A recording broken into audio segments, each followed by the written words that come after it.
Olá a todos, aqui é o professor Marcelo e hoje eu quero dar continuidade ao nosso curso de números complexos, falando sobre a forma polar de um número complexo. Então, o que nós iremos ver nessa aula?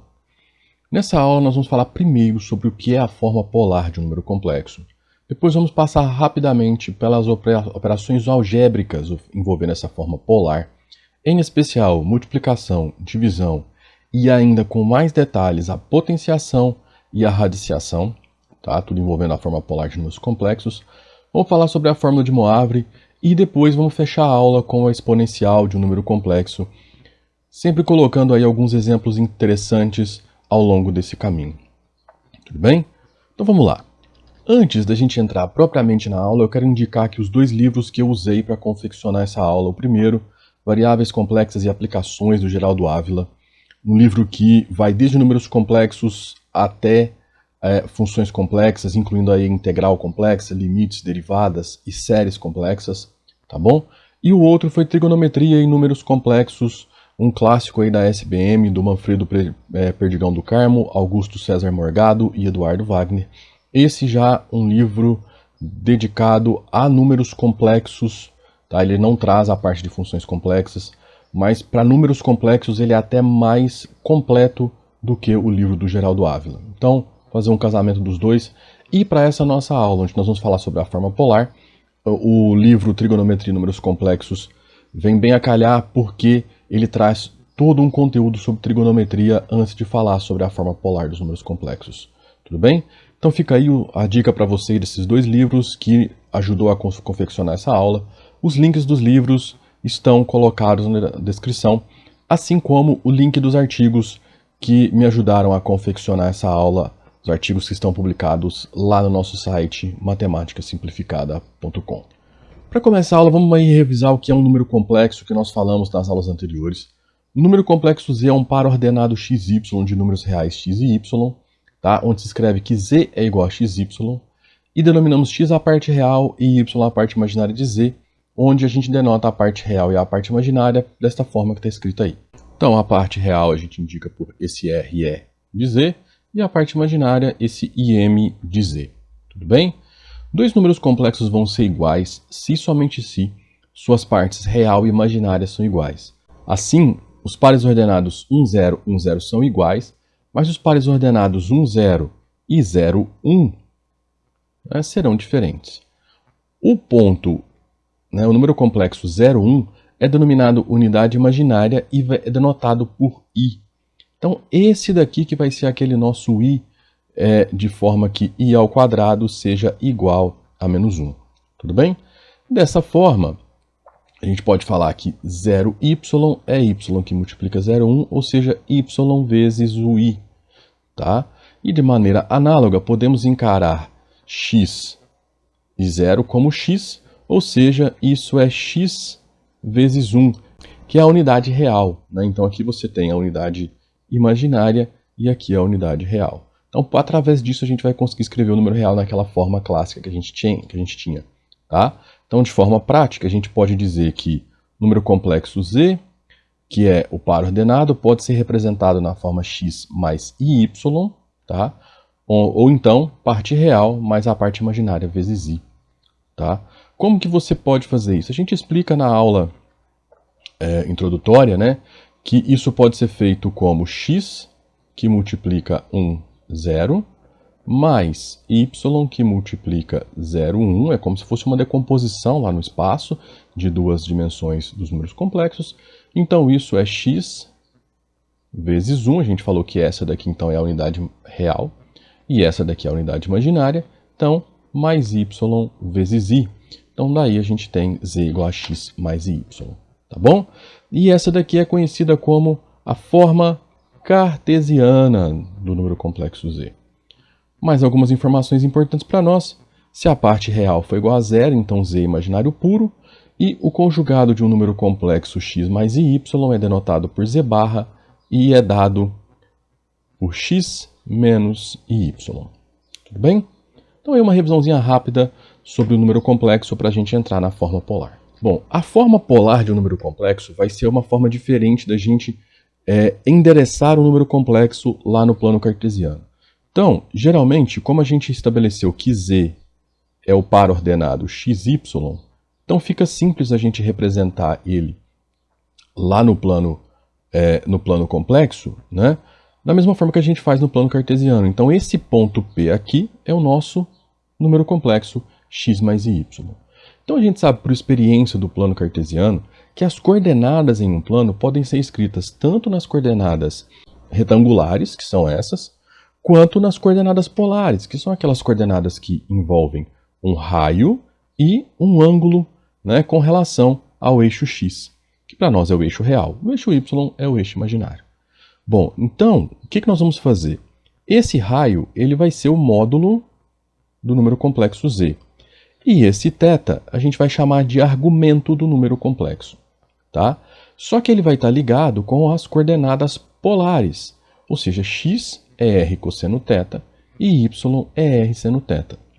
De forma que o r é a distância do ponto 0, 0 até o ponto P, que é x menos 0 ao quadrado mais y menos 0 ao quadrado dentro da raiz, ou seja, esse raio, que é o módulo de z, nada mais é do que a raiz quadrada de x quadrado mais y ao quadrado, que a gente sabe pela primeira aula que isso é a raiz do módulo de z vezes o conjugado de z. Por quê? Porque a gente sabe lá da primeira aula que o módulo de z ao quadrado é igual a z que multiplica o módulo de z, o conjugado de z, desculpa. Tá bom? Esse R é chamado de módulo de z ou ainda valor absoluto de z. Já o nosso θ, ele vai vir por uma relação trigonométrica bem simples, né?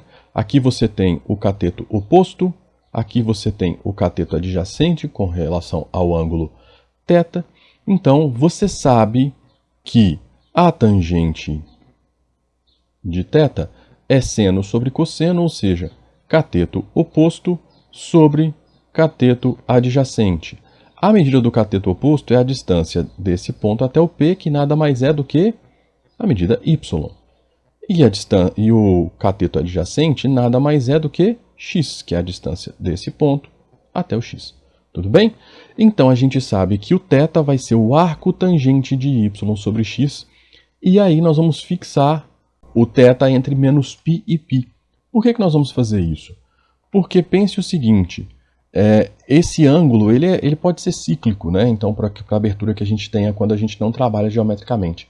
Então, a gente fixa aqui a nossa amplitude para o θ, para que a gente possa garantir a existência de um único ângulo ligado aos pontos, né? Claro, todos os pontos que estão nessa faixa de inclinação vão ter o mesmo ângulo θ, mas eles vão ter raios diferentes. Então, aí a combinação do raio e do θ vai me dar pontos diferentes no plano. Tá bom? Então, esse ângulo θ é chamado de argumento do número complexo.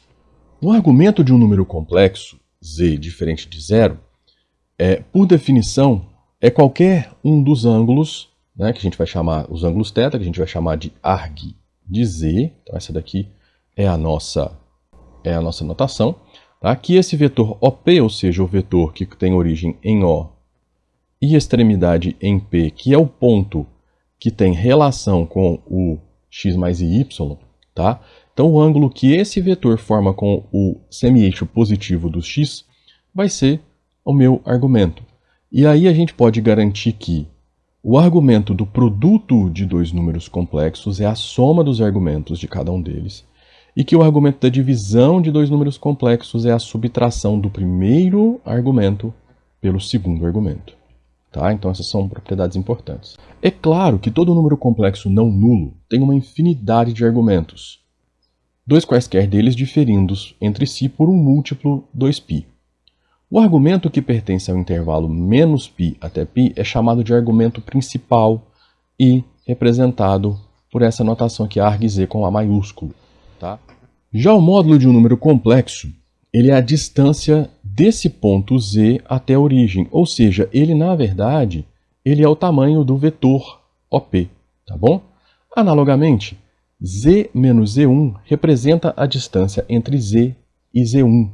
Então você consegue fazer o seguinte, você consegue estabelecer no plano uma região de todos os pontos que tenha distância igual a z1, por exemplo. E isso vai te dar uma circunferência, né? Na verdade vai ser um disco no plano complexo. Por quê? Porque essa distância ela vai ser, na verdade, ó, z menos z1 em módulo, né, a distância entre esses dois pontos, ela vai ser a raiz quadrada de x menos x1 ao quadrado mais y menos y1 ao quadrado, colocando aí que a parte real de z1 é, na verdade, x1 e a parte imaginária de z1 é y1. A parte real de z é x e a parte imaginária de z é y. Então, você sabe o seguinte, essa distância ela tem que ter uma medida, que eu vou chamar de d. Tá? Então, o que nós temos? Que x menos x1 ao quadrado mais y menos y1 ao quadrado, ela é igual a d ao quadrado. Tudo bem? E isso aqui, na verdade, é o quê? É a fórmula da circunferência com centro no ponto x1, y1 e raio d. Tá bom? Então, isso daqui, né, essa distância, ela na verdade agora, você não tem só um ponto que tem distância d de um ponto z, como você tem lá nos números reais. No conjunto dos números reais você tem dois pontos, né, que é, se aqui é o z1, então você tem aqui e aqui, que são dois pontos que vão ter a mesma distância com relação a z1. Só que no conjunto dos números complexos são infinitos pontos, porque vão ser todos os pontos que estão sobre a circunferência com centro em x1, y1 e raio d. Esse módulo ele tem algumas propriedades, então seja z1 e z2 dois números complexos, o módulo do produto de dois números complexos é o produto dos módulos, o módulo da divisão de dois números complexos é a divisão dos módulos, o módulo de z1 mais z2 é menor que a soma dos módulos, isso aqui é a desigualdade triangular. Um ótimo exercício para você é demonstrar isso, tá? Demonstrar essa desigualdade triangular. Nas nossas listas de exercícios resolvidos tem esse exercício pronto.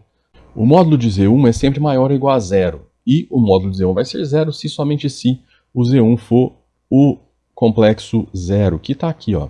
Tá bom? Então esse é o único número complexo que tem módulo igual a zero.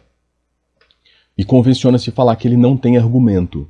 Tá bom? Porque não faz sentido falar no argumento dele. Vamos lá, dois exemplozinhos bem rápidos aqui. Vamos considerar o complexo Z igual a 1 mais I. Né? Então, o módulo dele é raiz de 2, porque se você for parar para observar, ó, vamos desenhar ele aqui, ó, ele é o vértice do quadrado de lado 1, e a gente sabe que a diagonal do quadrado de lado 1 mede raiz de 2. Mas você poderia fazer isso de uma forma bem simples, né? O módulo de Z é a raiz de 1 ao quadrado mais 1 ao quadrado, que é a parte imaginária. Então, isso é a raiz de 2. Tá bom? Além disso, o argumento de Z é o arco tangente de y, que é 1, dividido por x, que também é 1, ou seja, o arco cuja tangente é 1. Né? Então, a gente sabe que entre menos π e π, o arco que tem tangente igual a 1 é π sobre 4. Então, nesse caso, nós temos um ângulo de 45 graus. Tá bom? O que é certo, a gente sabe que a diagonal do quadrado de lado 1 divide o ângulo reto ao meio. Tá bom? Então, nesse caso, a forma polar desse número complexo vai ser z r cosseno θ mais i seno θ. Tá? Então, ela é igual a raiz de 2 que multiplica cosseno θ mais i seno θ. Tá bom? A representação gráfica polar de Z está aqui, ó. Que você tem a representação cartesiana, né? Que eu fiz. Se você tirar, vamos tirar. Se você tirar, ó, você fica somente com a coordenada polar, que é um ponto que tem argumento igual a π sobre 4, ou seja, você vai inclinar o raio 45 graus e ele vai sair da origem e vai seguir em linha reta por um tamanho raiz de 2. E aí aqui é exatamente o 1 mais i, que é o seu raiz de 2 cosseno de π sobre 4 mais i seno de π sobre 4. Tudo bem? Da mesma forma, você consegue fazer para o número complexo z igual a 3i, que é representado pelo ponto 0,3, ou seja, pelo ponto 3 que está em cima do eixo dos y, o eixo imaginário. Então ele estaria, vamos colocar ele aqui, só para ter uma ideia. Seria esse ponto aqui, que é o nosso 0,3 ou o 3i. Tudo bem? Então o módulo dele é 3, porque o módulo dele é a distância até a origem. Tudo bem, você poderia fazer, né, pela fórmula. Então seria r igual a raiz de 0 ao quadrado mais 3 ao quadrado. Então você obtém 3. Tudo bem, você conseguiria fazer isso também.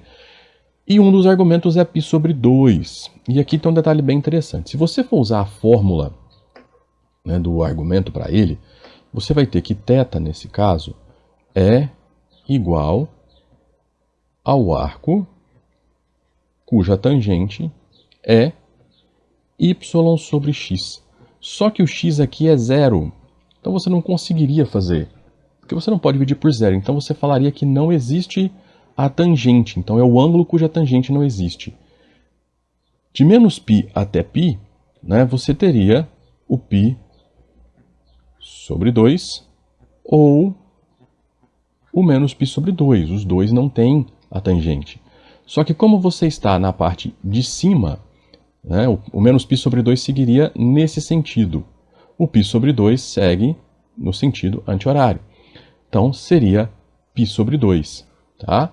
Então um dos argumentos é π sobre 2. Portanto, a forma trigonométrica de z é raio, que multiplica o cosseno do argumento, mais i seno do argumento. Vamos encontrar então agora a forma trigonométrica do número complexo z igual a menos 1 mais raiz de 3i. Nesse caso, você tem que o raio é menos 1 ao quadrado, mais a raiz de 3 ao quadrado, ou seja, 1 mais 3, que é 4, então seu raio é 2. Tá bom?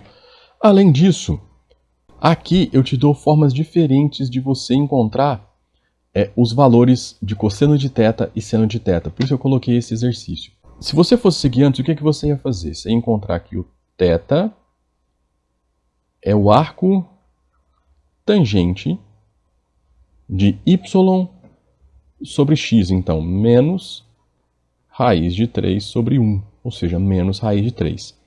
Tá? Então você ia encontrar que esse ângulo esse ângulo seria os 120 graus. Ou seja, o 2π sobre 3. Seria 360 dividido por 3 dá 120. Tá? Bom, mas aqui a gente vai fazer de uma forma diferente. Perceba o seguinte, o x tem que ser igual a r cosseno θ e o y tem que ser igual a r seno θ. Bom, o x você sabe que é menos 1 e o raio você sabe que é 2. Então você tem menos 1 igual a 2 cosseno θ. O y você sabe que é raiz de 3. O r você sabe que é 2 seno θ. Na hora que você passar o 2 dividindo em ambas as igualdades, você vai ter exatamente isso aqui, ó. Cosseno de θ igual a x sobre r, que é menos meio. E o seno de θ, que é y sobre r, que é raiz de 3 sobre 2. Então você quer o ângulo que tem cosseno igual a menos meio e seno igual a raiz de 3 sobre 2. Só pode ser os 120 graus, né, que é, então, 2π sobre 3. Então você tem também essa forma de você encontrar, né, o seu argumento. Então, com isso, você tem duas formas para encontrar o argumento, e a forma trigonométrica desse número complexo z é 2, que multiplica o cosseno de 2π sobre 3, mais i seno de 2π sobre 3. Tudo bem? Bom, uma das grandes vantagens de se usar a forma polar de um número complexo são as operações algébricas, porque a gente pode definir regras muito convenientes para operações entre números complexos, usando suas formas polares. Então aqui eu vou pegar dois números complexos escritos na forma polar, z1 que tem o raio r1 e o argumento θ1, e z2 que tem o raio r2 e o argumento θ2.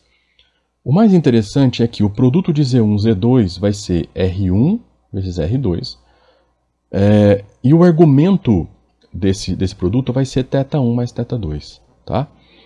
Já para a divisão, o raio vai ser a divisão entre os raios e o argumento vai ser a subtração do primeiro pelo segundo argumento. Tá bom? Já a potenciação, que é uma consequência direta da primeira, quando o n é um número natural, é que você vai ter a potenciação do raio e o produto do argumento pelo valor da potenciação. Tá bom?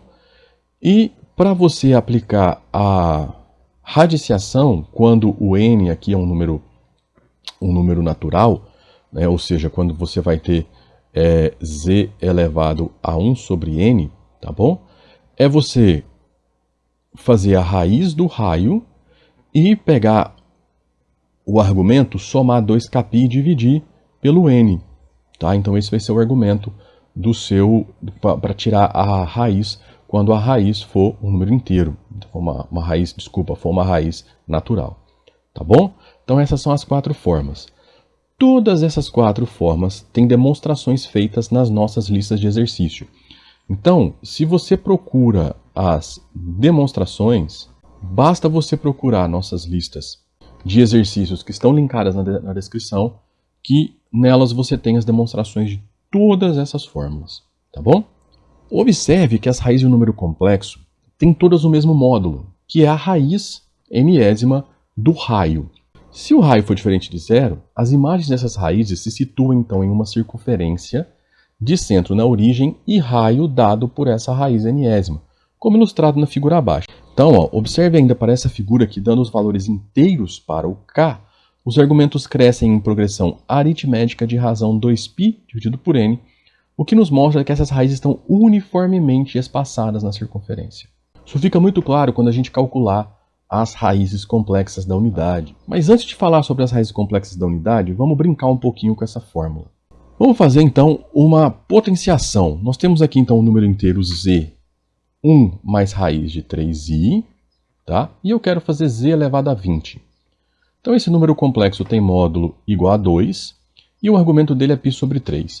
Não vou entrar nesses méritos agora. Se você não consegue enxergar isso, eu peço que você faça, usando as técnicas que a gente fez antes. Então vai lá, faz o seu R, né, encontra o valor de θ, tá bom? Então aqui seria π sobre 3, 60 graus. Logo, para a gente calcular esse número complexo elevado a 20, é usar essa fórmula trigonométrica elevada a 20. Então você vai encontrar z elevado a 20, cosseno de 20 vezes π sobre 3, então 20π sobre 3, mais i seno de 20π sobre 3. Tá? Se você for observar, se você dividir 20π sobre 3, isso aqui é 18π sobre 3 mais 2π sobre 3, tudo bem? Só que 18π sobre 3 é 6π. 6π são 3 voltas completas, então quando você fizer isso, o seu argumento principal então vai ser 2π sobre 3. Então perceba que o nosso argumento principal ele vai de menos 180 a 180 graus. Tá bom? Então o 120 está aqui dentro. Então esse é o nosso argumento principal. Então vai ser 2 elevado a 20 cosseno de 2π sobre 3 mais i seno de 2π sobre 3. Tá bom? Então se você for calcular aqui, ó, vai ser 2 elevado a 20, o cosseno de 2π sobre 3 é menos meio, o seno de 2π sobre 3 é raiz de 3 sobre 2, e aí nós ficamos com o seguinte: eu posso colocar o meio em evidência e multiplicar nesse 2 elevado a 20, que vai me dar 2 elevado a 19. Né? E na hora que eu colocar o meio em evidência, aqui eu vou ficar com menos meio, mais i raiz de 3, que é exatamente o que nós temos aqui. Então, i mais raiz de 3i elevado a 20 é 2 elevado a 19, que multiplica menos i mais i raiz de 3. Tá bom? Quanto que é 2 elevado a 19? Não me interessa nesse momento. Se você quiser potenciar aí, fica à vontade para você encontrar o número propriamente dito. Mas é dessa forma que a gente faz a potenciação de números complexos. Vamos falar sobre as raízes, então? Vamos determinar as raízes cúbicas de 8. Então, uma característica bem interessante é que as raízes complexas cúbicas são 3 raízes, né? Seria a raiz com o 3 aqui, ou seja, você pegar um número complexo e elevar um terço. Tá? Então, as raízes cúbicas de 8. O número real 8 tem módulo 8 e argumento 0. Então, você pode escrever ele como 8 vezes o cosseno de 0, mais i seno 0. Lógico que você não vai aplicar o cosseno e o seno, senão você volta exatamente no 8. A gente fez isso para que a gente possa usar a fórmula da potenciação. Desculpa, a fórmula da radiciação. Que nos diz que a raiz desse número complexo é a raiz cúbica de 8, que multiplica o cosseno do argumento, que para nós é 0, mais 2k vezes π dividido por 3. Ou seja, vai ser 2, que é a raiz de 8, E aí você vai ter como argumento 0 mais 2k vezes π é 2k vezes π, dividido por 3. Nós vamos pegar então esse k e vamos fazer 0, 1 e 2, para saber quais são as nossas 3 raízes. Tá? Então, quando a gente fizer o k como 0, perceba que são raízes cúbicas, então são 3. Você vai usar os restos da divisão por 3, que é 0, 1 e 2. Tá? Então, você vai ter 0, 1 e 2. Por quê? Porque a partir daí se repete. Quando for 3, volta no 0. Quando for 4, volta no 1. Quando for 5, volta no 2. Tá? Quando for 6, volta no 0. Quando for 7, volta no 1. Quando for 8, volta no 2. Quando for 9, volta no 0. Entendeu? Então você vai tendo esse caráter cíclico. Com isso, a gente encontra como raízes cúbicas de 8 o seguinte. Vamos lá. Para 0, então vai ser 2 vezes o cosseno de 0 mais i seno de 0. Seno de 0 é 0, cosseno de 0 é 1, então vai ficar 2. Ok, encontramos a primeira. Para k igual a 1, você vai ter 2 cosseno de 2 kπ sobre 3 mais seno... Opa, aqui o k é 1. Cosseno de 2π sobre 3 mais seno de 2π sobre 3. A gente já sabe que é o 120 graus, cosseno é menos 1, seno... Desculpa, o cosseno é menos meio e o seno é raiz de 3 sobre 2. Na hora que multiplicar por 2, você vai ficar exatamente com menos 1 mais i raiz de 3. Tá? Para fazer agora para k igual a 2, você vai ficar com 2 cosseno de 4π sobre 3, né, mais seno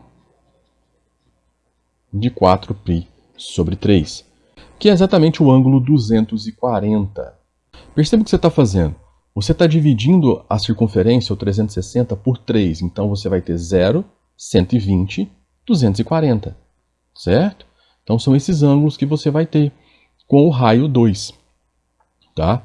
E aí você vai ter o seguinte. Nesse caso, o cosseno é menos meio e o cosseno é menos raiz de 3 sobre 2. Na hora que você multiplicar por 2, você vai ter então o menos 1 menos i raiz de 3 como a sua terceira raiz cúbica. Vamos agora então falar sobre as raízes complexas da unidade.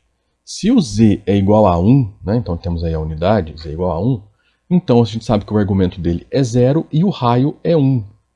Tá? Bom, logo, a raiz nésima de z vai ser 1 que multiplica o cosseno de 0 mais 2k vezes π dividido por n, mais i seno de 2k vezes π dividido por n, né? Porque aí o 0 não vai fazer muita diferença. Perceba que se você tiver n igual a 2, n igual a 2, então você vai ter a raiz quadrada de 1. Né? Isso é mais ou menos 1, tudo bem? Para nós. Então você vai ter o cosseno de 2, simplifica com esse 2, de k vezes π, mais i seno de k vezes π. Onde você vai ter que o cosseno de k vezes π é mais ou menos 1 e o seno de k vezes π é sempre 0. Por quê? Porque o k vezes π está sempre caindo ou no 0 ou no 180. Tá? Porque o k é um número inteiro. Então, se o k for 0, você tem o ângulo 0. Se o k for 1, você tem 180. Se o k for 2, 360. Se o k for 3, você está lá no equivalente ao 180 de novo. Tá? Então, as suas opções são 1 ou menos 1. Tudo bem? Mas o mais legal é quando você tem 3. Perceba que quando o n é igual a 3, você vai começar a ter 1 e 2 raízes complexas. Quais vão ser essas raízes complexas? Então você vai ter, para n igual a 3, você vai ter que raiz cúbica de 1 vai ser cosseno de 2kπ sobre 3 mais i seno de 2kπ sobre 3. Perceba que o primeiro vai ser o 0. Por quê? Porque eu vou fazer k igual a 0, 1 e 2. Lembra? Tem que ser os divisores, tem que ser os restos da divisão do n. Então, quando eu fizer 0, eu vou estar exatamente no 1. Para descobrir os outros, eu sei que o argumento dele é 120 mais 120 E aí aqui eu volto no anterior. Tudo bem? Então eu sei que esse daqui ele tem raio 1 e θ igual a 120 graus. E eu sei que esse daqui tem argumento 1 e θ igual a 240 graus. Tá? Então, é só eu fazer dessa forma. Ó, raízes quartas da unidade. 1. Esse daqui é 360 dividido por 4, o argumento dele. Então, ele tem raio 1 e θ igual a π sobre 2. Esse daqui, argumento 1 e θ igual a π. Esse daqui, raio 1 e argumento igual a menos π sobre 2. E assim você vai fazendo, independente das raízes que você quer. O mais interessante é que a raiz de 8, por exemplo, você pode escrever isso como a raiz de 8, por exemplo, a raiz enésima de 8, a raiz enésima de 8 vezes a raiz enésima de 1. Como o 8 é um número real, você pode tratar isso aqui como o raio. Acabou. Tá? Por quê? Porque o raio do 1 não vai alterar. Então, aqui você tem então essa fórmula. Ou seja, para você ter as raízes enésimas de qualquer número real, as raízes complexas, né, enésimas de qualquer número real, basta você colocar a raiz enésima do número real e multiplicar pelas raízes enésimas da unidade. Então aqui o que vai alterar é o seguinte: esse raio vai ficar como 1, diminuir ou aumentar. Só isso que vai acontecer. Bom, agora vamos falar de uma fórmula bem importante, que é a fórmula ou a lei de Moivre. Tá? Abraham de Moivre nasceu na França e era amigo íntimo de Sir Isaac Newton, James Stirling e Edmond Halley. Ele era um matemático apaixonado que fez contribuições significativas para a geometria analítica, trigonometria e a teoria da probabilidade. No entanto, ele é muito mais conhecido pela sua lei de De Moivre, frequentemente chamado de fórmula de De Moivre, e também pela aproximação de Stirling. Mas a fórmula de De Moivre talvez é onde o seu nome é mais difundido, que diz o seguinte: se n é um número inteiro, então r que multiplica cosseno de θ mais i seno θ elevado a n é igual a r elevado a n cosseno de nθ mais i seno de nθ. Tudo bem? Essa daqui basicamente é a nossa fórmula da potenciação de um número complexo escrita em sua forma polar, certo? Só que ela ajuda bastante em diversos momentos. Se você procura por uma demonstração dessa fórmula, tem uma demonstração dela nas nossas listas de exercícios que estão linkadas na descrição do vídeo para você. Tudo bem? Usando a fórmula de De Moivre, a gente vai tentar encontrar uma forma para calcular as raízes quadradas de qualquer número complexo z diferente de zero. Então, o que a gente vai fazer? Você vai pegar um número complexo z e vai escrever ele na forma polar. E aí, usando a fórmula de De Moivre e também a fórmula para radiciação, você tem que a raiz de z é a raiz de r, né? Que multiplica o cosseno de θ mais 2kπ dividido por 2, porque aqui o nosso n é 2. 0 mais 2kπ dividido por 2, logicamente, porque o nosso n é 2. Tá bom? O que vai acontecer aqui? Para que a gente simplifique as coisas, a gente vai escrever esse número complexo com forma trigonométrica dada por r cosseno de 2α seno de 2α. O que eu estou fazendo aqui? Eu estou só substituindo o θ por 2α. Por quê? Porque aí com isso eu vou ganhar uma simplificação. Qual simplificação? Na hora que eu colocar 2α aqui e 2α aqui, eu coloco 2 em evidência, esse 2 simplifica com esse 2 simplifica com esse 2, e aí eu vou ficar que o meu argumento vai ser α mais k vezes π. Aí eu ganho uma simplificação para a minha raiz. Então, e lembrando que todo o argumento ele pode ser dividido por 2. Então, por exemplo, aqui o que eu estou te falando? Eu estou te falando que o α é θ dividido por 2. Se eu tenho um argumento θ, eu consigo dividir ele por 2. Tudo bem? Então, eu consigo escrever esse ângulo 2 vezes α. Ah, não faz sentido fazer isso na prática. Não, não faz, mas na teoria aqui vai ajudar bastante a gente a encontrar essa fórmula. Você quer ver?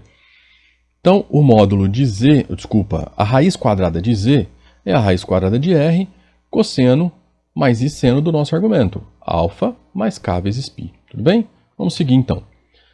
Como procuramos raízes complexas para n igual a 2, né, são raízes quadradas complexas, a gente vai usar os restos da divisão por 2 no lugar do k. Então vai ser k igual a 0 e k igual a 1. Tá? Vamos lembrar ainda que o cosseno de α mais 180 é menos cosseno de alfa, e que o seno de α mais 180 é menos seno de alfa. Isso são relações trigonométricas. Tá? Se você fizer um desenho aí rápido do círculo trigonométrico e fizer as relações angulares, você vai perceber isso rapidamente. Bom, por que eu estou fazendo isso? Porque eu sei que a minha primeira raiz, né, vai ser raiz de z, vai ser r dentro da raiz, cosseno de alfa mais 0 vezes π. Lembra, o k tem que ser 0 primeiro. Mais i seno de alfa mais 0 vezes π. Tudo bem? Então aqui você vai ficar com o quê? Raiz quadrada de r, cosseno de alfa mais i seno alfa. O que é o alfa? É o argumento dividido por 2. Tudo bem? Bom, o que vai acontecer agora? Vamos procurar o outro. Qual que é a outra raiz? A cujo k é igual a 1. Então você vai ficar com o seguinte. Raiz de z vai ser igual a raiz de r. Agora multiplicando o cosseno de alfa mais π. Mais o seno. Mais i, né? Desculpa, esqueci do i. Seno de alfa mais π. Só que a gente vai usar essa relação. Cosseno de alfa mais 180, ou seja, alfa mais π, raiz de r, cosseno de, aqui menos, desculpa, menos cosseno de alfa. E o seno de alfa mais π é menos seno de alfa. Então, menos i seno de alfa.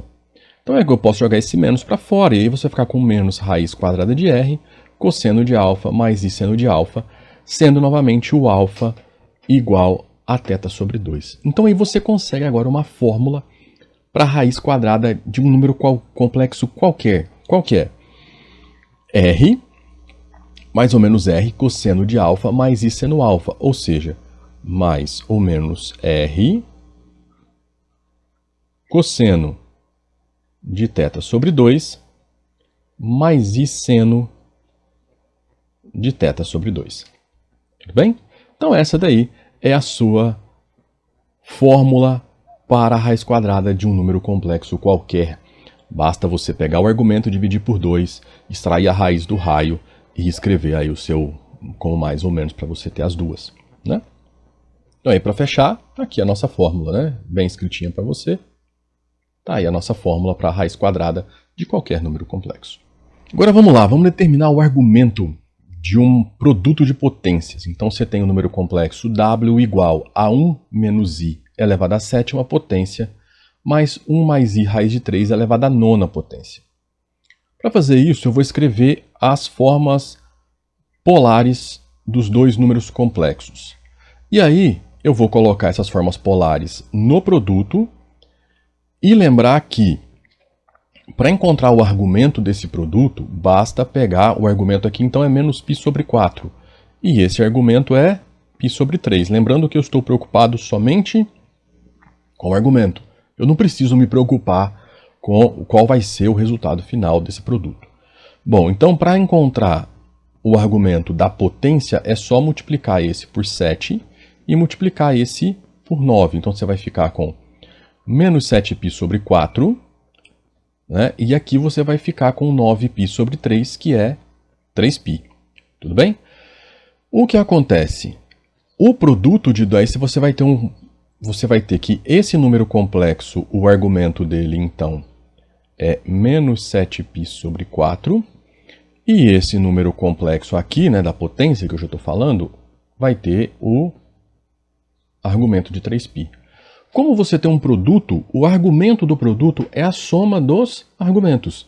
Então, nada mais é do que menos 7π sobre 4 mais 3π, que vai nos dar 5π sobre 4. Então, esse é o nosso argumento.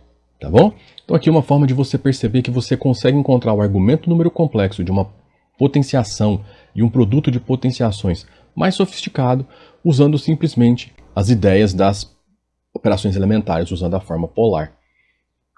Lembrando que facilmente você também consegue o raio desse produto, tá? Para fechar a nossa aula, vamos falar rapidinho aqui sobre a exponencial de um número complexo, porque mais para frente no nosso curso sobre funções complexas, eu quero dissecar um pouco a função exponencial complexa, tá? Então, a exponencial de um número complexo, ela vem de uma inspiração lá dos números reais. Então, a exponencial de x, sendo x um número real, ela pode ser escrita como uma expansão em série de potência, assim como o cosseno e o seno, tá? Então, a exponencial de um número real é a série infinita de x elevado a n dividido por n fatorial, tudo bem? O cosseno nada mais é do que a série alternada dos termos pares, dessa daqui, e o seno é a série alternada dos termos ímpares da exponencial, tá? Então, se você já estudou o cálculo, você já viu essa expansão em série de potência. Bom, a exponencial de um número complexo, então, vai ser inspirado por isso. Como que nós vamos fazer? Vamos falar aqui, se você tem um número complexo z igual a x mais y, então e elevado a z é e elevado a x mais y. Perceba que o x é um número real e o y é um número real. O i é, para nós, uma notação, vamos dizer assim, de base, tá? Então, aqui a gente pode enxergar como se fosse uma propriedade de exponencial. Então, seria a soma do expoente me indica que é e elevado a x vezes e elevado a y. Esses e elevado a y eu vou aplicar a expansão em série de potências para esse termo e vou deixar esse e elevado a x tranquilo aqui, porque isso para mim é um número real. Eu quero enxergar como que eu vou desenvolver esse e elevado a y, tá?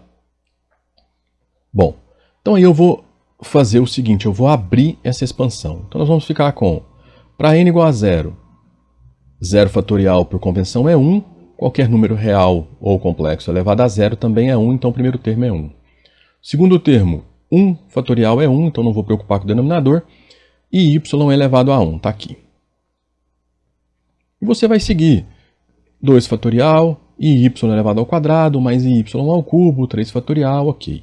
E aí é interessante você lembrar aqui da seguinte característica, i elevado a 0 é 1, i elevado a 1 é i elevado ao cubo é menos i elevado ao quadrado é menos 1, eu esqueci do i elevado ao quadrado na sequência.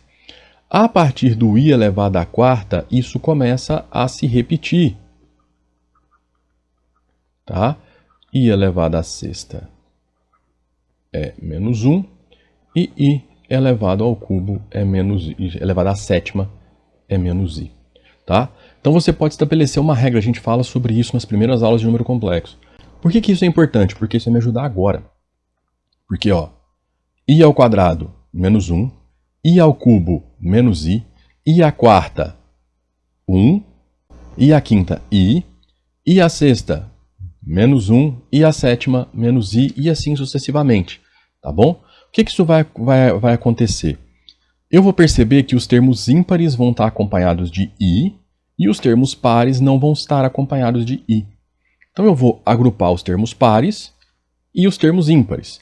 E aí eu vou perceber que esse daqui é exatamente o seno de y, tá? E esse daqui é esse é o cosseno de y e esse é exatamente o seno de y, porque eu coloco o i em evidência. Todos os termos ímpares vão estar multiplicados por i, e aí eu coloco o i em evidência, tá bom? Se você está achando isso ainda um pouco nebuloso e sofisticado, eu peço para você parar a aula e para você escrever. Faça pelo menos até o n igual a 15 para você perceber o que está acontecendo, tá? Porque aí você vai perceber exatamente o que está acontecendo, como que você vai separar as coisas, tá? Como essa daqui é a expansão em série do cosseno, então eu posso falar que esse primeiro é o cosseno de y, então eu coloco aqui. Como esse daqui é a expansão em série do seno de y, eu vou colocar ele aqui. Então, a minha exponencial do número complexo nada mais é do que e elevado a x cosseno y mais i seno y. Tá bom? Essa é a exponencial do número complexo. É assim que a gente faz. E elevado à parte real, que multiplica o cosseno da parte imaginária mais i seno da parte imaginária. Tá? Uma pergunta que fica é, como que isso vai ficar se eu estiver escrevendo o meu número complexo na forma polar? Tá bom? Se considerarmos e escrito em sua forma polar, então e elevado a z assume sua forma compacta, dada por r exponencial de i vezes θ. Tá? E aí você vai se preocupar somente em expandir o i vezes θ. Tá, ok? Muitas vezes, quando o expoente vai ser muito carregado, a gente vai usar a notação exp de z, ou seja, exponencial de z. Por exemplo, exp de z sobre 2, que multiplica t menos 1 sobre t, o mesmo que e elevado a z sobre 2, t menos 1 sobre t. Aqui você tem uma relação bem interessante, tá? Que a gente pode conversar depois. Vamos fazer aqui um exemplo e falar sobre as propriedades da exponencial para a gente fechar. Lembrando que eu quero falar sobre exponencial mais para frente, quando formos falar de funções exponenciais complexas, tá? Bom, para calcular a exponencial, por exemplo, de 3 mais 7i, pela fórmula da exponencial, isso é e elevado à parte imaginária cosseno de 7π mais i seno de 7π, ou seja, 7π são 3 voltas e meia, então eu vou estar lá no 180, o cosseno é 0, o seno é 0 e o cosseno é menos 1, então isso é e elevado a menos e elevado a 3, tá? O que acontece? Isso daqui não é forma polar, tá? Isso aqui é a forma cartesiana, onde a parte imaginária é o número 7 vezes o número irracional π, ok?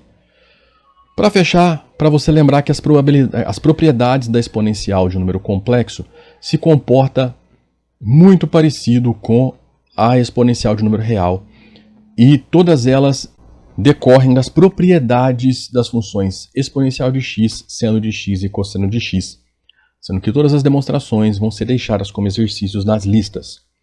Então, a gente continua no produto de exponenciais, conservando a base e somando os expoentes, tá?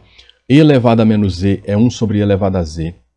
E elevado a z elevado a n, sendo n um número inteiro, a gente ainda conserva a base e multiplica os expoentes, mas lembrando que para isso o n tem que ser inteiro, não vale se você tiver dois números complexos. A exponencial de z também é diferente de zero para todo z. O módulo da exponencial de z é igual a e elevado à parte real de z, e a exponencial de z vai ser igual a 1 se e somente se z for igual a 2k vezes π vezes i, sendo k inteiro. Ou seja, se você tiver somente se você estiver sobre o eixo imaginário. Então era isso que eu queria falar com vocês, espero que vocês tenham gostado dessa nossa aula sobre forma polar de número complexo, tá? Se você gostou da nossa aula, eu peço que você apoie o nosso projeto curtindo essa aula, compartilhando com seus colegas e principalmente se inscrevendo no nosso canal. Se você quiser apoiar ainda mais, faça um Pix para nós, a chave Pix está aí e também escrita na descrição. Na descrição também você encontra todos os links para os artigos do site usados nessa aula, bem como o link dos livros que nós usamos para confeccionar essa aula. Tudo bem? Lá você ainda encontra mais informações para você pedir ajuda para nós se você tiver com dificuldades. Estamos começando aí a oferecer tutorias e mentorias em disciplinas de graduação, cálculo, álgebra, funções complexas, etc. Tá bom? Então entre em contato conosco aí se você estiver precisando disso. Tudo certo? Então era isso, abraços e até a próxima.